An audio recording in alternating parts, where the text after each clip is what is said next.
Assalamu aleyküm. Ben bugün Ermen şuwak jönünde aýtyp bereyim. Ermen dary çöplerinin katarynda en güçlü densolukka paýdaly açyk ermen.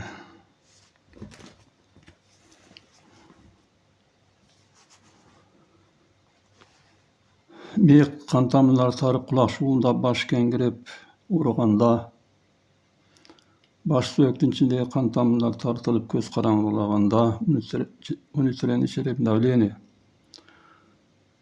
gözüň nuru gaýtkanda, namaşam sokur, kan diabetine, bor ogrusyna, böýrek ogrusuna, aşgazan ogrusuna, aşgazan jarasyna, tigiçegin jarasyna, boýdun kubaty azaýganda anemiýa jana başga ogrularryň türlerine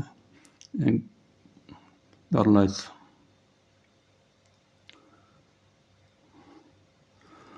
Bunu bir kaşığın,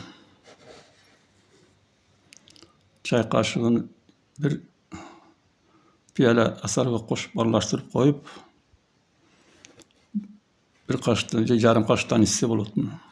Neme adam içindäki kandy toktatyp kan kesse. Ayaldaryň ogrularga paýdaly. Tatyn düşüp ketkende neme kılat?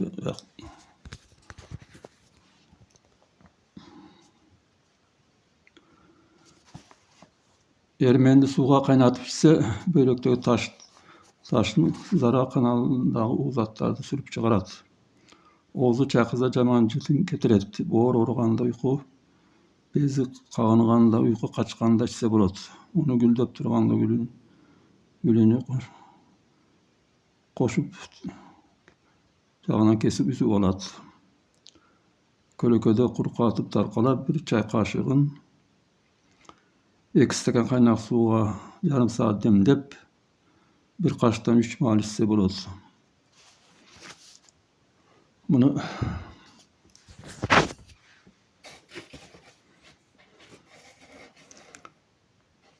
baş ogruga, bor beýrek ogruga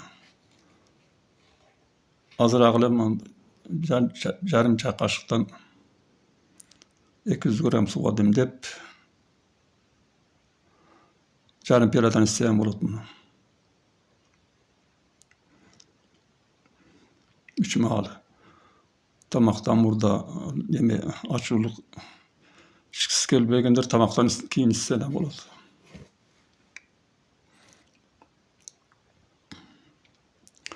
Bunu 1-2 çoň kaşygyny bir 500 litr suwga, 500 gram suwga 5 minut kaynatyp, 2 tutsany banna aksa densolukka paýdaly abdan. Tagy jytdy sellegen jytary getiret. Bardygyňyza Allah taala şifa bersin. Amin.